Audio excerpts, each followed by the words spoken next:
हरे कृष्ण सबैजना दर्शक महानुभावहरूलाई मेरो सादर प्रणाम। आज मैले यो भिडियोमा लिएर आइरहेछु हरितालिकाको तीजको व्रत कथा र ढिला नगरिकन यस भिडियोलाई अघि बढाउँ र मैले यो व्रत कथालाई दुई भाग बनाइरहेछु। निकै लामो हुने पर्यो र त्यसैले मैले दुई भाग बनाइकन यस भिडियोलाई हजुरहरूको सामुन्ने ल्याइरहेछु है। हरितालिका तीज व्रत कथा प्रारम्भ। पूर्वकालमा नैमिषारण्य नामक पवित्र क्षेत्रमा तपस्या नै धन भएका सोनकादि 88,000 ऋषिहरू धेरै समयमा सकिने कुनै यज्ञ आरम्भ गरिरहेका थिए।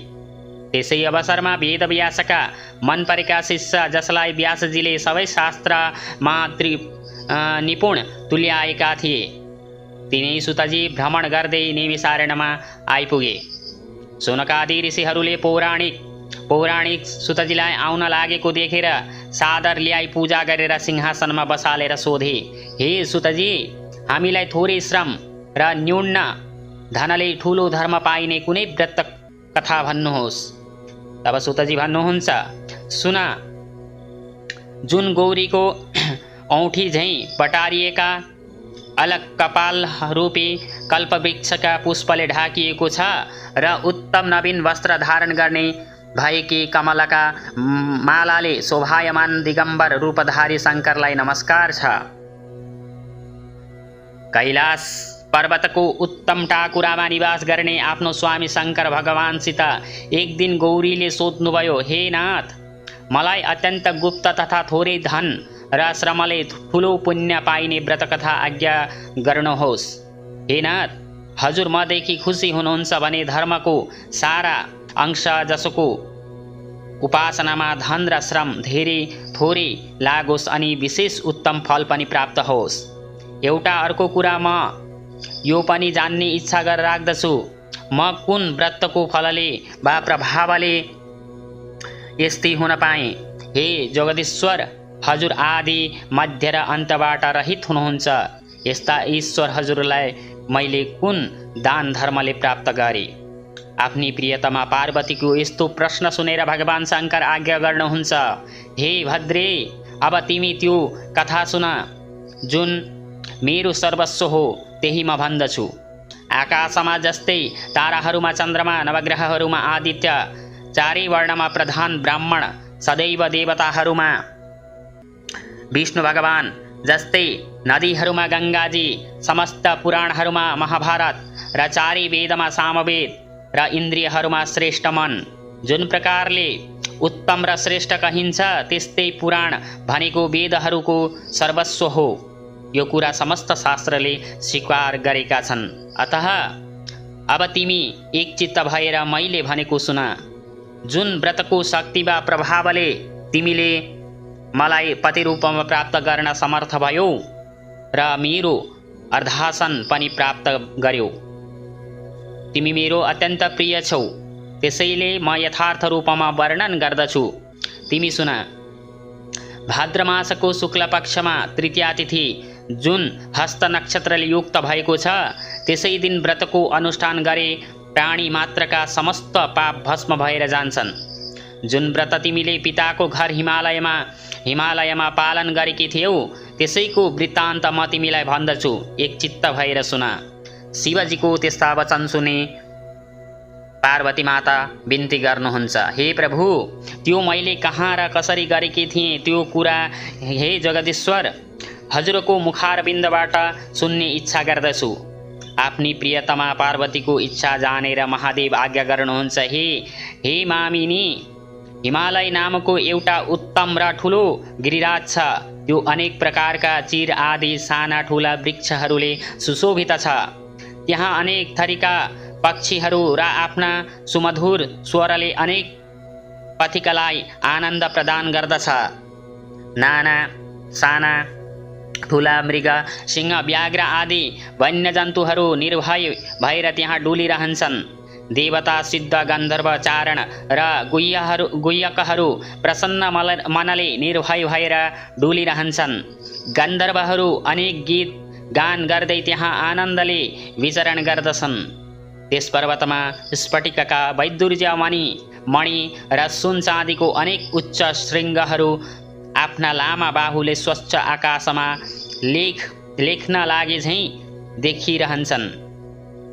तिनको स्पर्शले कुनै विनयी सखाले निज सखाको मन्दिर घरलाई स्पर्श गरिरहेको आभास पार्दछ।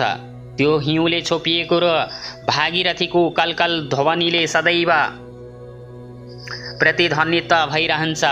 हे प्रिय, तिमीले बाल्यावस्थामा त्यही स्थानमा 12 वर्षसम्म निकै कठोर तपस्या गरेकी थियौ। अधोमुखी भएर तथा धूम्रपान गरेर दिन बितायौ। त्यसपछि 64 वर्ष पर्यन्त वृक्षबाट झरेका पाकेका पात खाएर तप गरेकी थियौ। पुष माघको जाडोमा जलमा उभिएर तथा वैशाख ज्येष्ठको महिनामा आगो तापेर तप गरेकी थियौ। श्रावण भाद्रमा खानपान त्यागेर खुला मैदानमा अर्थात् कुनै छाया ओत नभएको चौरमा बसेर तप गरेकी थियौ। तिम्रा पिता हिमालय त्यसरी कष्ट खपेर तपस्या गरेको देखेर अत्यन्त व्याकुल भएका थिए। अनि तिम्रा पिताले विचार गरे, यो तपस्विनी कन्या कसलाई सुम्पने हो। त्यसै अवसरमा ब्रह्माजीका मानसपुत्र देवर्षि नारद तिमीलाई हेर्न इच्छाले आए।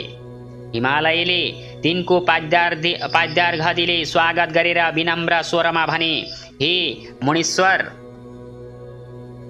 हजुरको आगमन मङ्गलमयको सूचक छ।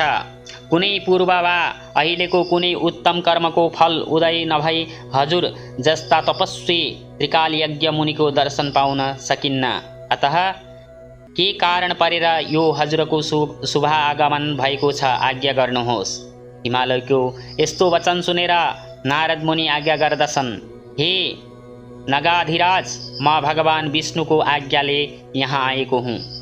तपाईकी कन्या रत्न माग्ने कन्यार्थी भएर फेरि योग्य कन्या सुयोग्य वरलाई सुम्पनु राम्रो कुरा हो। भगवान विष्णुको समान शिव, इन्द्र, अग्नि, वरुण, ब्रह्मा आदि कोही पनि छैनन्। अतः विष्णु भगवानलाई तपाईको कन्या रूपी रत्न दिने मेरो पनि पूर्ण सम्मति छ। नारद मुनिको यस्तो वचन सुनेर पर्वतराज हिमालय भन्दछन्, हे नारद, स्वयं विष्णु भगवानले मेरी कन्या मागेपछि म अवश्य दिन्छु, यसमा शङ्का छैन। फेरि तपाईले यहाँ आएर दर्शन दिने हेतु पनि यही रहेछ भन्ने थाहा पाएँ। हिमालयको सम्मति पाएपछि नारद मुनि विदा भएर सरासर शङ्ख, चक्र, गदा र पद्म धारण गर्ने विष्णु भगवानको सन्मुख उपस्थित भए। अनि प्रणाम गरेर बिन्ती गरे, हे प्रभु, हजुरको विवाह गर्ने निधो गरेर आएको छु। यति भनेर नारद मुनि अन्य कुरै नगरी आफ्नो आश्रममा गए। यता गिरिराज हिमालयले आफ्नी कन्या पार्वतीसित प्रसन्न भएर भने, हे पुत्री पार्वती, मैले गरुडध्वज विष्णु भगवानसित तिम्रो विवाह गर्ने पक्का निधो गरेँ।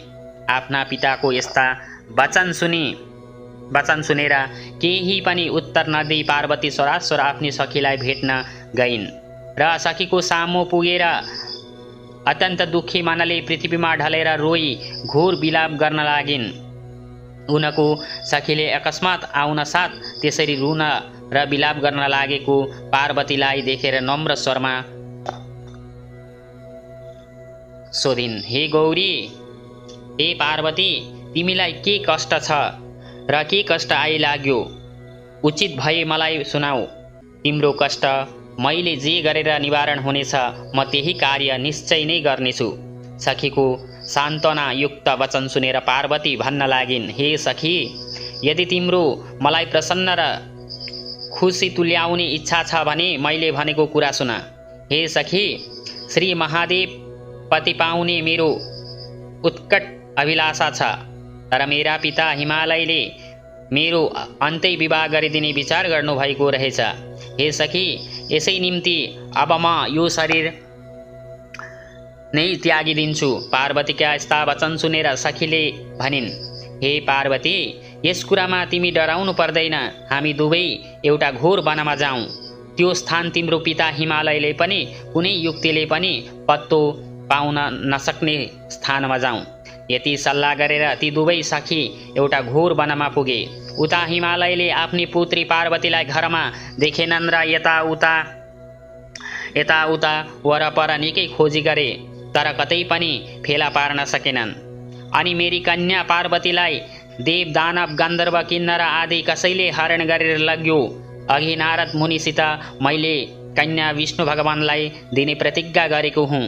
अब त्यो कसरी पूर्ण पार्ने? यस्तै अनेक तर्क र चिन्ता गर्दै विचेत भएर भूमिमा ढले।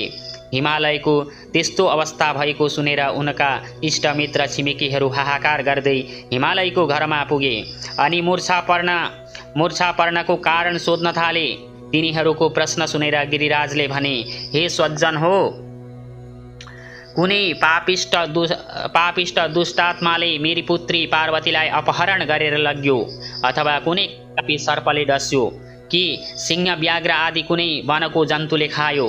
मेरी पुत्री पार्वतीको कतै पत्तो पाउन सकिन, कहाँ गई केही थाहा पाउन सकिन। अवश्य कुनै पापीले हरण गरेर लग्यो। यस्ता कुरा गर्दै थिए। अकस्मात चिन्ताशोक बढेर ठुलो हुरीले कम्पित पारिएको महान वृक्ष जस्तै थरथर काम्न थाले। अनि हे पार्वती, तिम्रा पिता हिमालयले बाघ भालु आदि हिंसक जन्तुहरूले भरिएको वनमा गएर तिमीलाई खोज्न थाले। उता तिमी आफ्नी सखीसित एउटा अत्यन्त डरलाग्दो घोर जङ्गलमा पुग्यौ र त्यही एउटी सुन्दर नदी कलकल गरेर बगिरहेकी थिइन्। त्यही नदीको तटमा एउटा अन्धकारयुक्त गुफा थियो। त्यो गुफा तिमीले देख्यौ अनि सखी सहित तिमी त्यही गुफामा गएर लुकिरह्यौ। अनि भोक प्यास त्यागेर त्यही स्थानमा पार्वती सहित श्री महादेवको बालुवाको शिवलिङ्गको स्थापना गर्यो। त्यो दिन भाद्र महिनाको शुक्ल पक्षको तृतीया तिथि र हस्त नक्षत्र परेको थियो। अनि त्यही एकाग्र मनले मेरो पूजा र आराधना आरम्भ गरिदेऊ। गीत वाद्य सहित रात्रिमा नसुतेर जागरामा बसेर बितायौ। यस प्रकार तिम्रो इच्छित र उत्तम व्रत पूर्ण भयो। अनि त्यही व्रतको प्रभावले कैलाश पर्वतमा मेरो आसन हल्लन थाल्यो। अनि म तत्काल प्रस्थान गरेर तिम्रो सामुन्ने उपस्थित हुन पुगे। त्यसबेला तिमी आफ्नी सखीका सामु त्यही बसेकी थियौ। अनि मैले आफ्नो ज्योतिष स्वरूपको दर्शन दिएर तिमीलाई भने, हे शुभे, मनमा इच्छा लागेको वरदान माग। अनि तिमीले भन्यौ, हे देवादिदेव महादेव, यदि मदेखि हजुर प्रसन्न हुनुहुन्छ भने मलाई पत्नी रूपमा स्वीकार गर्नुहोस् वा मेरो स्वामी बन्नुहोस्। तिम्रो यस्तो बिन्ती सुनेर मैले तथास्तु भनिदिएँ। अनि त्यहाँबाट अन्तर्ध्यान भएर म सरासर कैलाश पर्वत पुगे। यता जब उज्यालो भयो तब तिमीले पूजा गरेको त्यो पार्थिव बालुवाको शिवलिङ्ग नदीमा लगेर बगायौ। आजलाई यति नै भन्दैछु र फेरि अर्को भिडियोमा आदि कथा म भन्नेछु। यो भिडियो धेरै लामो हुन गइरहेको छ र आजलाई यतिमै स्थगित गरिरहेछु। फेरि अर्को भिडियोमा म यसको दोस्रो भाग लिएर आउँदैछु है दर्शकबिन। हरे